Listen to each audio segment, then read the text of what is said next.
A lot of wrestling this weekend. Let's see. What sounds better? Crazy, violent, car crash pay-per-view with a huge world title change in the main event? Or boring, four-match nothing burger with the sad finale of a WCW fan favorite who doesn't even get to do his speech without it being cut in half by an ad break? Wow. What a tough call this is.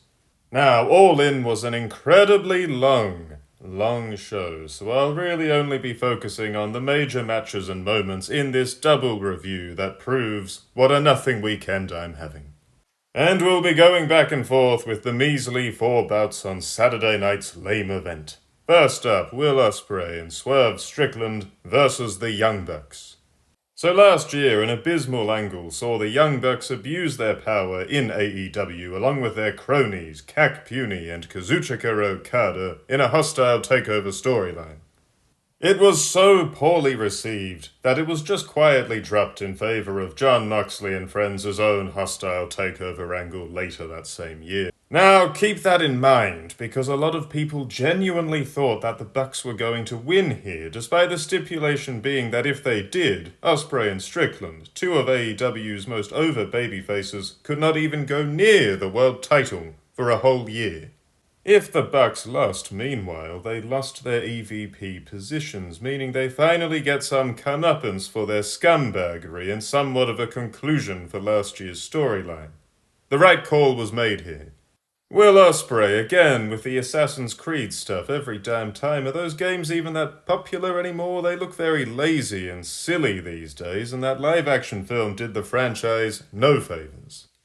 Jojo Offerman sang Ain't Nobody as an intro for Swerve Strickland, and the Young Bucks came out on a ship cosplaying as George Washington or something as a silly nod to their status as founding fathers of the promotion. It was clear from the entrances that this was one of the most important matches of the show, and they were pushing hard for a big fight feel. The early exchanges saw the high-flying Bucks look confident and well-prepared for their mismatched foes. Ospreay and Strickland gathered their wits and started hitting the Bucks with their own game. Utterly ridiculous double moves. There was flips galore here, and super kicks galore as well. A move that was once a finisher, believe it or not, now reduced to a nothing strike. A lot of the stuff here, from the slingshot dives to the sky twisters to the combo moves, while very athletically impressive, was so smoothly performed that the match began to take on a dance routine vibe, reminiscent of Ospreay's junior heavyweight days wrestling Ricochet. The story of the bout made sense, though, as the faces had to find their chemistry and trust in one another to overcome their seasoned but incredibly arrogant enemies. An extended sequence was more of the best and worst of this match in one go, as everyone jumped around the ring, trading explosive super kicks in sequence, leading to Strickland and Ospreay simultaneously strong-style no-selling Canadian destroyers before hitting the house call and hidden blade, respectively. Did it look cool? Sure. Did it make sense? No. It was too much of a good thing, too tidily executed to truly capture the fighting spirit professional wrestling is often meant to celebrate. The combo of Ospreay's Stormbreaker and Strickland's Swerve Stomp looks great, and it was a very convincing match ender here before Nicholas Jackson made the save for his brother. The closing stretch saw close calls galore, including Ospreay kicking out of the EVP trigger and the TK driver. There was a callback to Ospreay taking that double super kick the other week to save Strickland. But reversed here, as Strickland broke up a super kick party on Ospreay by taking the kicks himself, proving he can be a decent, selfless guy after all, in the process. Finally, too, about damn time, someone realized how limp and soft and fake the setup for the EVP trigger is, with Strickland blocking the move, allowing Ospreay to make a comeback with the hidden blade. And the babyfaces began to dominate with high-impact offense and near falls. The bout came to an end with a stereo, hidden blade, and house call on Matthew Jackson for the long-awaited termination of the Young Bucks' kayfabe authority. This is a love it or hate it kind of match. On one hand, great athleticism throughout, creative offense, dramatic storytelling that neatly fit the build and was appropriate to the storylines going on. On the other hand, ridiculously worked, over-choreographed, hectic pace, and the Bucks being their usual cringy selves, although that is a bit more forgivable when they are heels. Love it or hate it though, what cannot be denied was that there was not a single dull moment in this match.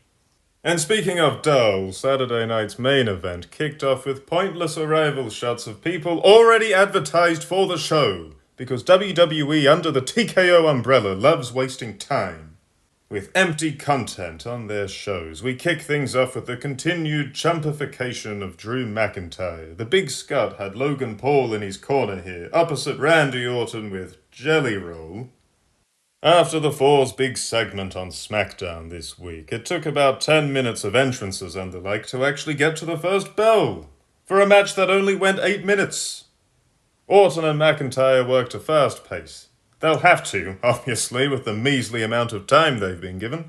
McIntyre, good wrestler always, looked aggressive when he sent Orton crashing onto the announcer's table at ringside. Ad break, of course, didn't take long. McIntyre, during that time, continued to work on Orton with strikes and attacks to his bad back. Orton made a comeback with a power slam and later hit his vintage DDT. Thanks to Logan Paul, though, McIntyre landed the Claymore, which did not end the match because Drew McIntyre and winning are seeing other people nowadays. Jelly Roll and Logan Paul got into a little confrontation outside of the ring, and in the ensuing chaos, Orton smashed McIntyre with an RKO. On the bright side, though, McIntyre hit Jelly Roll with a Claymore. And this gas bag is so unathletic they had to wait until he was kneeling down to fall over more safely from the Claymore. Pathetic. Explain to me how McIntyre is the heel here. And overall, the real question, how many more losses can this guy eat before he's fully jabronified? Chumpentire, more like. Very sad.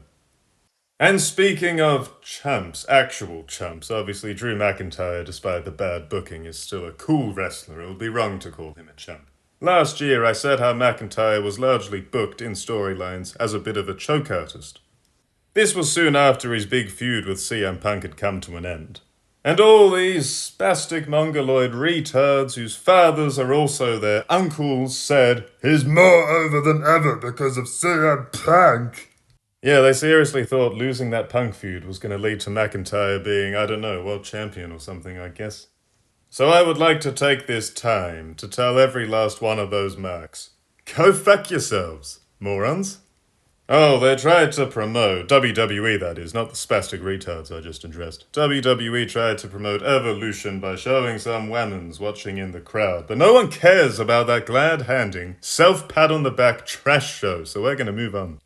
Back to AEW, the Hurt Syndicate, a tribute act to one of the few pandemic-era WWE acts that was actually at all good or watchable, out next.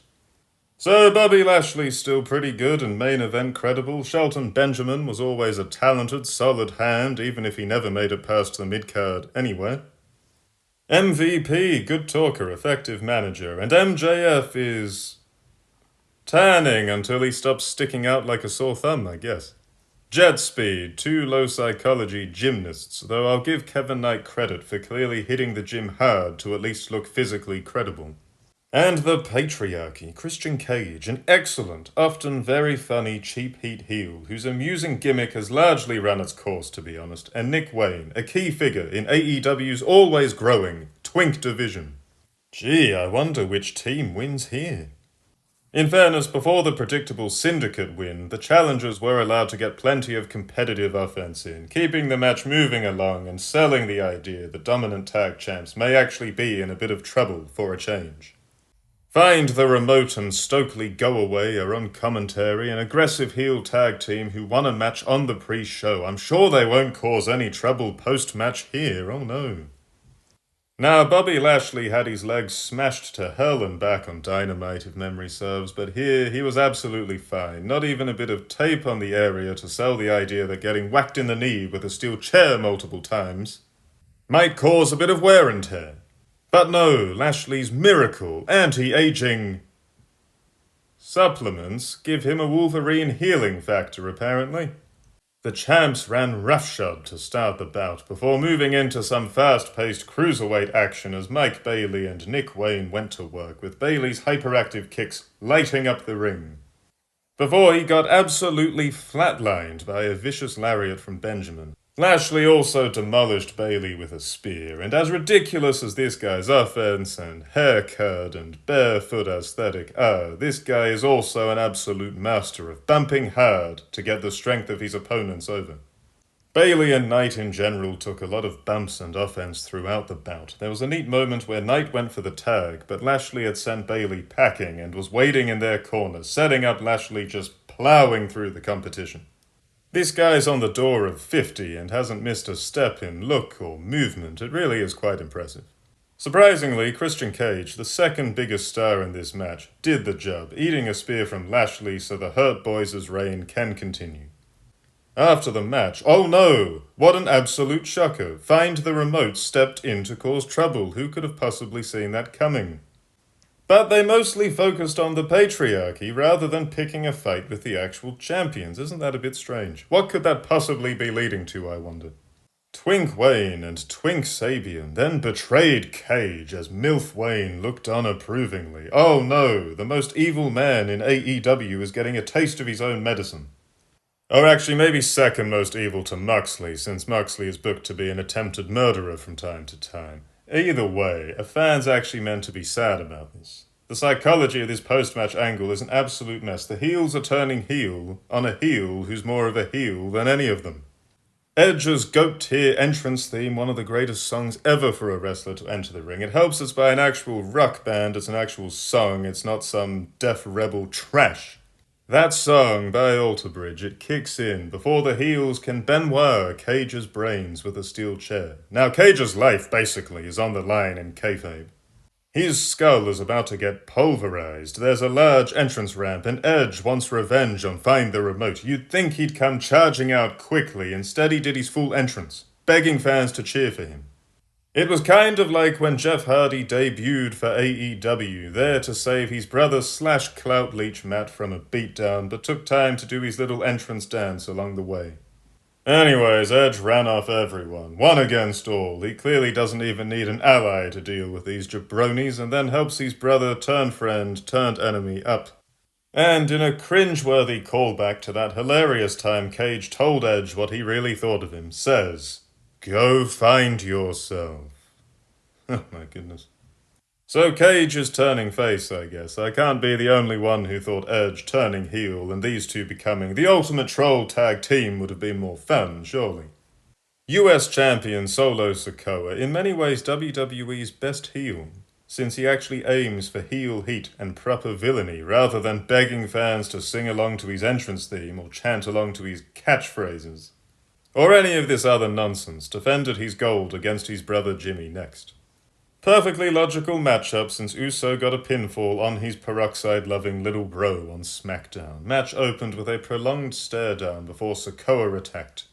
Uso quickly outwitted Sikoa, sending him crashing to the outside. There were hints of a basic story here, with Uso often having his brother's more aggressive offense well scouted, but Sikoa's strength and viciousness still allowed him to largely claim the upper hand.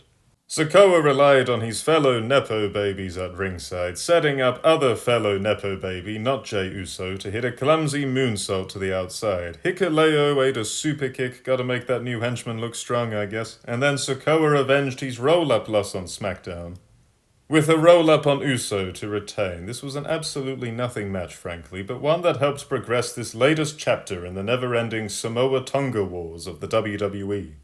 Jacob Fatu then came out and beat up the entire heel team. Apparently the numbers advantage means nothing these days. Anyways, Randy Orton and his new boyfriend Jelly Roll want a tag team match player at SummerSlam. And, well, what can I say? The crowd goes mild. Anyways, the absolute best match of Mercedes Botche's post-WWE career up next. Now, I, of course, have been very critical of Moné's AEW run. Listen to me talking like my opinion matters. I'm not going to do much more roasting or criticizing here, though, as Moné did what was right for AEW out of kayfabe and within story by putting over the undisputed ace of their women's division Strong in an ambitious, oddly erotic match. Moné's entrance was on the weird side, as she wore a giant cape/carpet hybrid that one of the cameramen kept stepping on. On the carpet were the names of the many stars, if you can call them that, to have done the job to her on the way to this title bout. But for every Stephanie Vacation or Jamie Hayter who are actually over and liked by fans, there's a bunch of cans no one cares about, so the rug thing didn't exactly read like a murderer's row of mega wins. Toni Storm's Golden Age of Hollywood-style entrance was memorable and fun, if a little ridiculous in comparison. The early portion saw the two test each other's strength and egos with an aggressive lockup that stumbled on past the ropes to the outside. Moné went for the statement maker early and got spanked, quite literally, by Storm for her efforts. The sexual harassment of Mercedes Moné throughout this match was certainly a choice. I could have sworn she was meant to be the heel here, but instead she was really just the victim, largely, including Toni Storm getting her face stuck into an area that I presume is normally for the Beast Mortis' eyes only. Luther got involved also as well, of course, prompting an angry Moné to break his idiotic glasses. The story of the match made perfect sense for the build, with Moné playing an initially confident prize fighter on a hot streak, who gradually came undone via the psychological warfare of her eccentric, unpredictable opponent. Regardless, Moné fought hard, landing a selection of her signature moves on Storm, all of which, including the Moné Maker, failed to get the job done. At that point, the hints of Moné's confidence being rocked early on came back into play, as not only has Storm messed with her head by this point, but she's now survived all of Moné's finest weapons, badly rocking the supremely arrogant self-belief the Moné character normally displays. Moné even attempted to work Storm at her own funny little games, planting a kiss on her, but, well, that just seemed to rev Storm's engines up as she gradually hulked up, essentially, coming back with a Toni driver and powering out of Moné's attempts to regain control. Some submission attempts, including Storm taking a page out of John Moxley's book with the Bulldog choke, led to Storm obliterating Moné with 3 Storm Zeros. Should people be kicking out of a high-impact finisher to the head after it's landed 3 times? No. No, they should not. Not even someone with a giant New Japan Dojo neck should be depicted as being that indestructible. Moné got desperate then, now weirdly in a more sympathetic face roll properly, desperate to keep fighting against an opponent who now had her beat or just near enough. None of Moné's desperate counters were enough to save her, though, as Storm obliterated the CEO with an avalanche Storm Zero for the win. Look, this channel that trolls women's wrestling and Mercedes Moné quite a lot, but this, bizarre as some of the storytelling was, this was easily one of the best women's matches of the year thus far. With only the Io Sky, Rhea Ripley, Bianca Belair bout from WrestleMania really being on its level. Good stuff. Anyways, back to Saturday night's commercial break. LA Knight versus Zest Fruity Rimmings. LA Knight has been allowed to look tenacious and vengeful in this feud, refusing to give in no matter how many beatings B&B security hand him. Determined to get the Monday Night Man-Eater one-on-one and finally teach him a lesson. LA Knight has the fire and charisma to really work in this kind of babyface role, and the WWE are wasting what frankly little is left of his prime, when he could easily be mixing it up with one of the big heel champs, John Cena or Gunther, at the top of the card with a more sustained push. Rollins played the smug douchebag heel from the get-go here, going for a cheeky taunt at the opening bell, only to get attacked for his efforts. Rollins fired back with a pedigree attempt, but was quickly shut down and sent packing to the outside by an aggressive Knight. The story here was simple and very logical for the build-up. Knight is hungry for payback, he's zeroed in, focused, he wants his revenge, and he wants this big win. Rollins, meanwhile, has been riding high and growing more and more full of himself ever since WrestleMania. And he initially underestimated his fuming foe here. Knight kept the pressure on, cutting short Rollins' comeback attempts and following him to the top rope when Rollins tried to create some separation. This was easily turning into the best match of this ad show with some wrestling breaks in between when disaster struck. Rollins landed a senton, which landed rather awkwardly, unfortunately. There's a jolt in his legs on impact, and then followed it up with a springboard moonsault, shades of Chris Jericho, which Knight dodged. Rollins landed on his feet and immediately buckled. Now, obviously, Rollins has an extensive history of knee issues, including missing much of last year to recurring injuries. This match was quickly cut short, with Knight hitting the BFT to put an end to it and get Rollins out of there quickly. Solid match until that point. You hate to see stuff like this happen, but ending the match immediately was the absolute right call. Given the huge push of Rollins going on at the moment, this injury, if it proves to be as severe as rumoured, could not have come at a more infuriatingly bad time. So, all in, bar being stupidly long, has been a pretty good show so far. Well, Disappointment City is now in view. Kazuchika Okada versus Kenny Omega. 3 of their 4 New Japan matches are some of the absolute best matches of this generation, with their first and 4th matches in particular having a certain kind of explosive magic few wrestlers could even dream of nearing. That 4th bout, a 2 out of 3 falls epic, was 7 years ago. It is an absolute masterpiece of professional wrestling, showcasing insane heart, endurance, technique, and action from 2 exceptional talents who were at the peak of their respective powers at the time. That was then, this is now. Both men's bodies are essentially ruins now. The consequence of knocking out so many high-impact classics over the years is chronic pain, fatigue, and joints that just don't want to do this anymore. Omega, on top of severe wear and tear all over his body, now has diverticulitis to contend with as well, and this isn't making fun what I'm about to say, it's a genuine observation. He looks incredibly ill a lot of the time, still in shape obviously, but his face is that of a man who might hurl at any moment.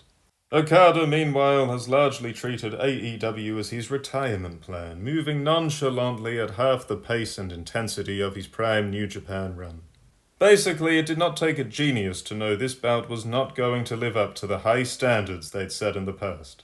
From the get-go, heel Okada focused on attacking Omega's weak midsection, booting the cleaner in the gut. An enraged Omega fired back with a Kotaro crusher, but crucially missed a crossbody, damaging his ribs and only exacerbating his midsection pain in the process. Okada healed it up, exploiting Omega's injuries and making space for the insufferable Don Callis to get some cheap shots in for good measure. Okada smashed Omega with a DDT on the announcer's table and continued to dominate in the ring. The story here was a clever inversion of their first bout.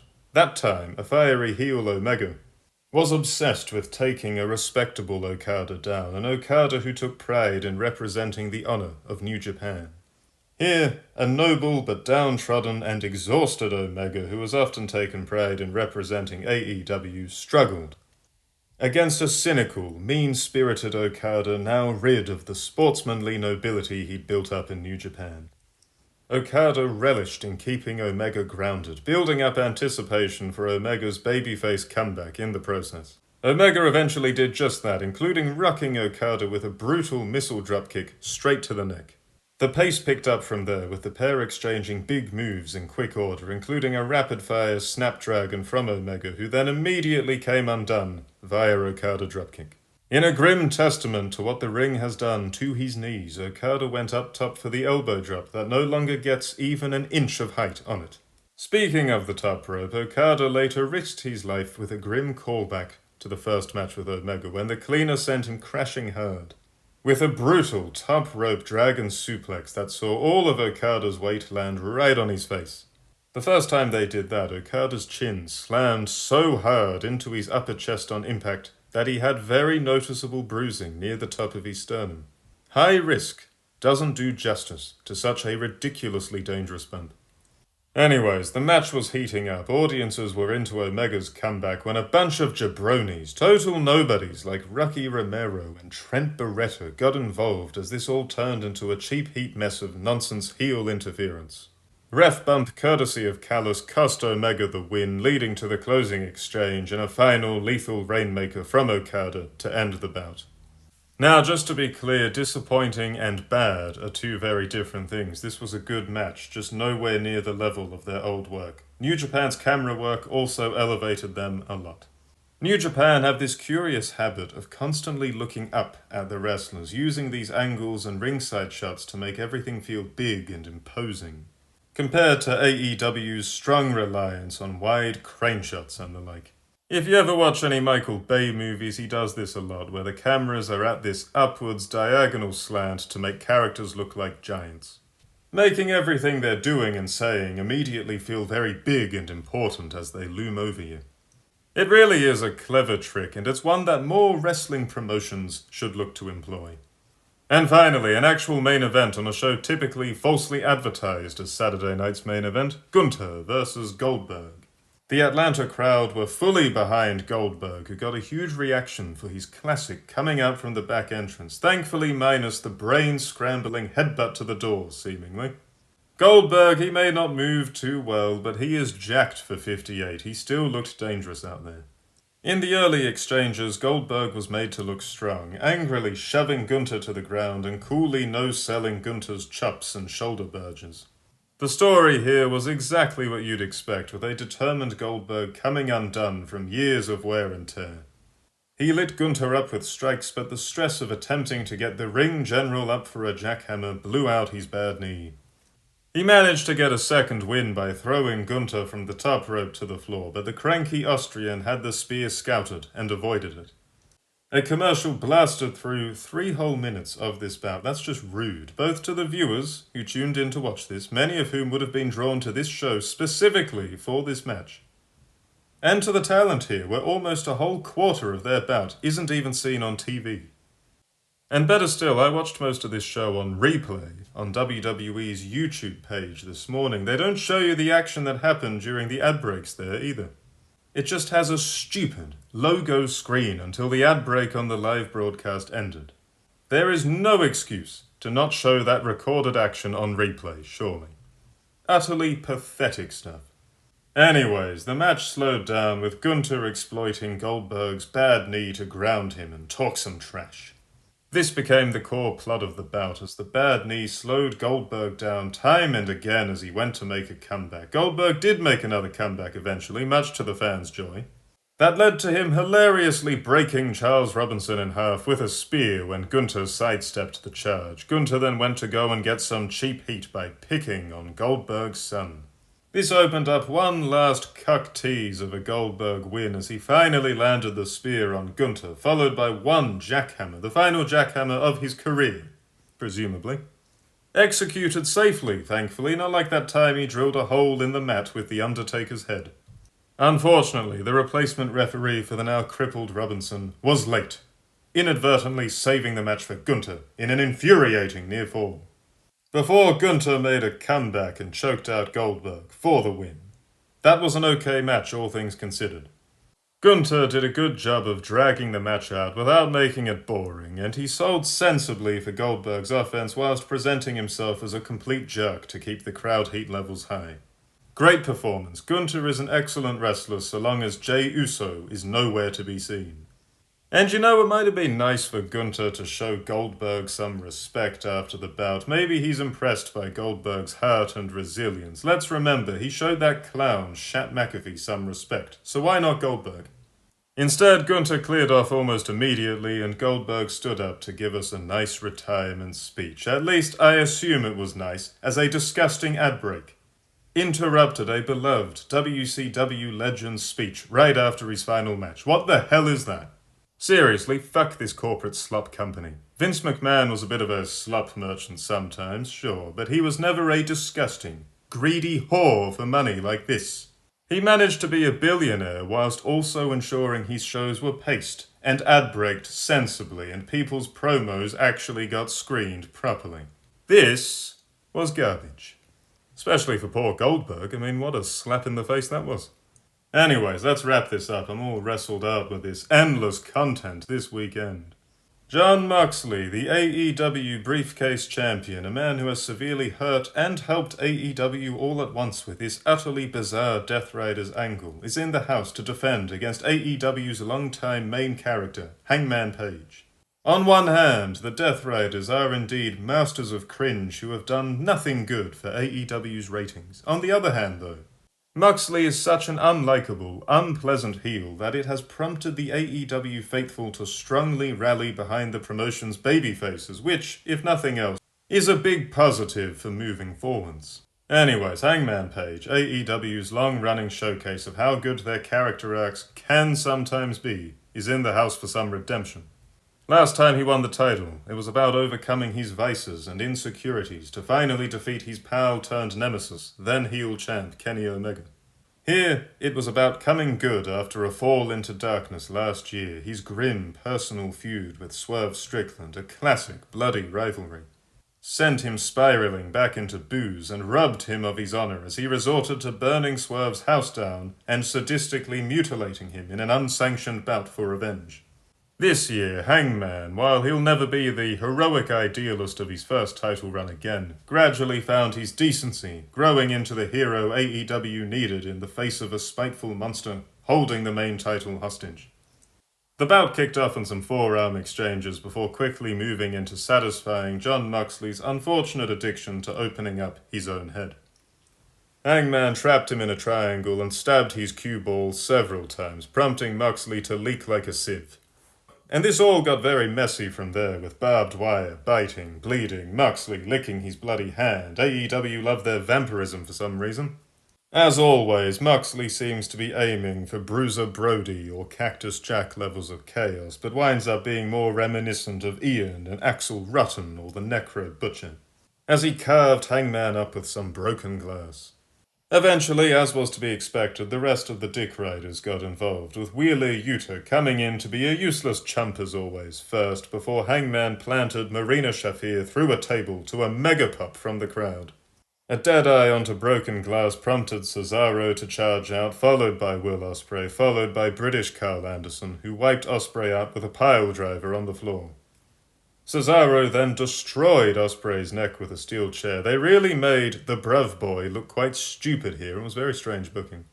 Oh, and throughout all of this, Moxley was just bleeding everywhere. Muto-scale vibes from the guy as he time and again failed to put a resilient Hangman down for the count. For some reason, the great Bryan Danielson wore a Blue Panther mask to interfere, calling back to Hangman Page, helping him win the gold at last year's All-In. Danielson blasted Yuta with a knee before nearly landing on his head yet again, with an awkward dive onto Cesaro and British Carl Anderson at ringside. Darby Allin then descended from the rafters. Oh no, I hope they got Martha Hart's permission for that one. And helped get rid of the no-good pesky Death Riders with Bryan Danielson in tow. Anyways, the endless shenanigans led to Swerve Strickland stepping in and helping his old nemesis fend off the Young Cucks, before Hangman began the slow, painful process of trying to choke Moxley to death with a chain.